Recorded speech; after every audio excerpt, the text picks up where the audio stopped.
और इस वक्त एक बड़ी खबर मिल रही है किम जोंग उन की तरफ से। किम जोंग उन ने बड़ी धमकी दी है। किम जोंग उन ने उत्तर कोरिया की मिसाइलें तैयार रहती हैं ये दावा किया है और कहा है कि वो अमेरिका जैसे देशों से भी लोहा लेने के लिए हमेशा तैयार रहते हैं। ये बड़ी जानकारी इस वक्त की आपको बता दें। अमेरिका और दक्षिण कोरिया से एक साथ निपटने की ताकत रखते हैं। ये धमकी लगातार दी जा रही है किम जोंग उन की तरफ से। किम जोंग उन ने चिताया है दक्षिण कोरिया को भी और अमेरिका को भी। अब आपको बताते हैं किम ने ट्रंप को आखिर कब कब धमकी दी है। 2013 में किम जोंग उन ने घोषणा की कि रॉकेट अमेरिकी प्रशांत बेस पर हमला करने के लिए तैयार है। यह उत्तर कोरिया के पहले बड़े आईसीबीएम थ्रेट्स में से एक था। 2017 में उत्तर कोरिया ने आईसीबीएम परीक्षण किए।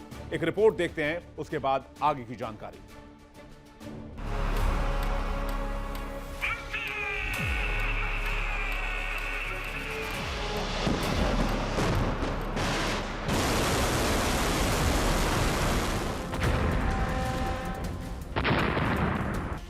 उत्तर कोरिया का तानाशाह किम जोंग उन, जिनके हर कदम पर दुनिया की नजर रहती है।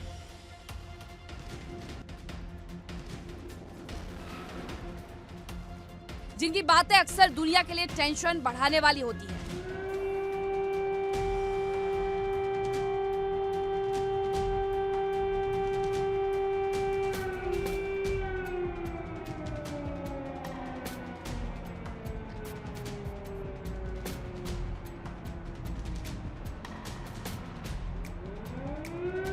अब किम जोंग उन अमेरिका के राष्ट्रपति ट्रंप से दोस्ती करना चाह रहे हैं।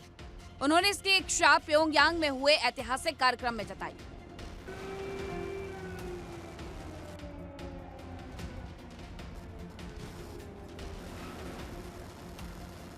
नौवें पार्टी कांग्रेस में तानाशाह किम जोंग उन ने अमेरिका के साथ रिश्तों को सामान्य करने के लिए तैयार होने के संकेत दिए। हालांकि इसके लिए उन्होंने एक शर्त भी रखी।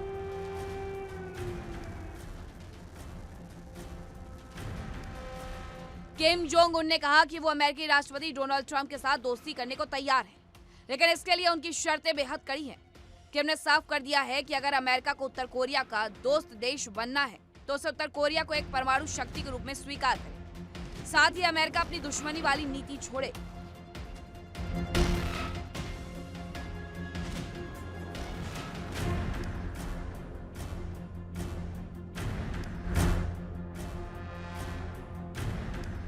उत्तर कोरिया के तानाशाह का यह बयान की टाइमिंग काफी अहम है, क्योंकि मार्च के अंत में या अप्रैल की शुरुआत में ट्रंप चीन की यात्रा पर जाने वाले हैं। कार्यक्रम में किम जोंग उन ने पड़ोसी मुल्क दक्षिण कोरिया को धोखेबाज करार दिया। साथ ही बातचीत के सभी रास्ते बंद कर दिए, जिससे एशिया में जंग का एक और मोर्चा खुलने की आशंका तेज हो गई।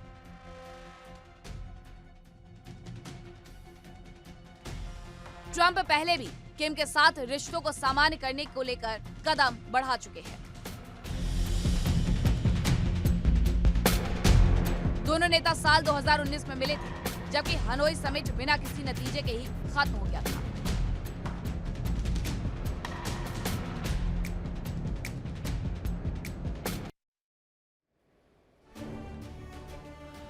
किम जोंग उनकी इस वार्निंग के बाद व्हाइट हाउस में खलबली मची हुई है। पेंटागन में बैठकों का दौर शुरू हो गया है और दक्षिण कोरिया और अमेरिका लगातार संपर्क में है।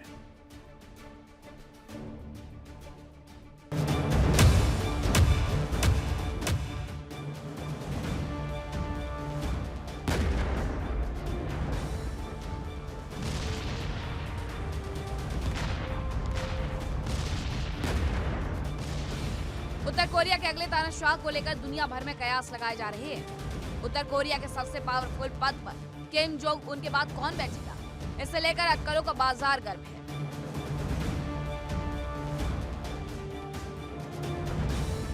इन सब के बीच किम जोंग उन के एक फैसले ने पूरी दुनिया को चौंका दिया है। किम जे रियोंग को वर्कर्स पार्टी का सचिव बनाया गया है। ये पद उत्तर कोरिया का दूसरा सबसे शक्तिशाली पद माना जाता है। किम जे रियोंग को सभी शीर्ष समितियों में शामिल किया गया। वो पहले प्रधानमंत्री रह चुके हैं और उन्हें supreme leader Kim Jong Un का करीबी भी माना जाता है। नॉर्थ कोरिया के मुताबिक किम जोंग उन ने वर्कर्स पार्टी की बैठक में किम जे रियोंग को सचिव नियुक्त किया। रियोंग को टॉप 5 डिसीजन बॉडी में भी शामिल किया गया। इनमें उत्तर कोरिया की राजनीतिक और सैन्य जैसी कमेटियां शामिल हैं। किम जो रियोंग का जन्म उत्तर कोरिया के चगांग प्रांत में हुआ था। 2007 में उन्हें प्योंगयांग प्रांत का सचिव नियुक्त किया गया। साल 2019 में किम ने रियोंग को प्रधानमंत्री की कुर्सी सौंप दी गई। हालांकि कोरोना के समय किम ने रियोंग को हटाकर मार्गदर्शन विभाग में भेज दिया।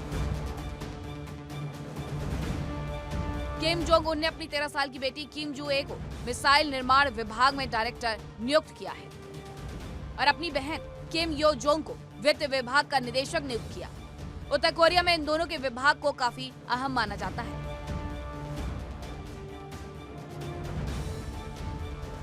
Bureau report, India daily.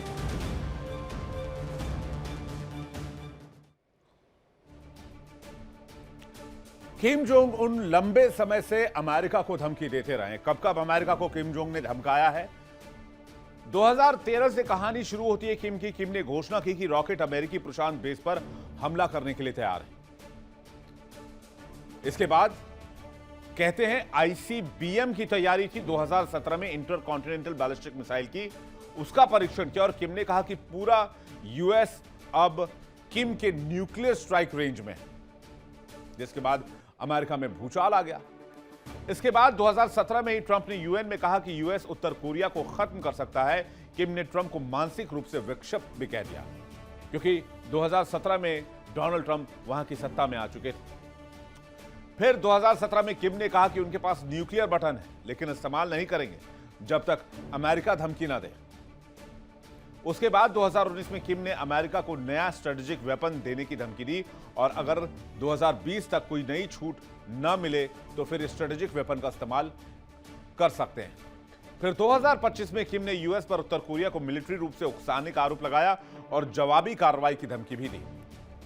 2026 में वर्कर्स पार्टी कांग्रेस में किम ने कहा कि अमेरिका अगर हॉस्टाइल पॉलिसी जारी रखेगा तो उत्तर कोरिया जवाबी कदम उठाने का मादा रखता है। यानी किम के टेरर से अमेरिका लगातार बैकफुट पर रहा है। देखिए इंडिया डेली 24/7 अब आपके स्मार्ट टीवी पर। इंडिया डेली मौजूद है सभी डिजिटल प्लेटफॉर्म पर लाइव और लगातार। इंडिया डेली 24/7 हर दिन राष्ट्र को समर्पित।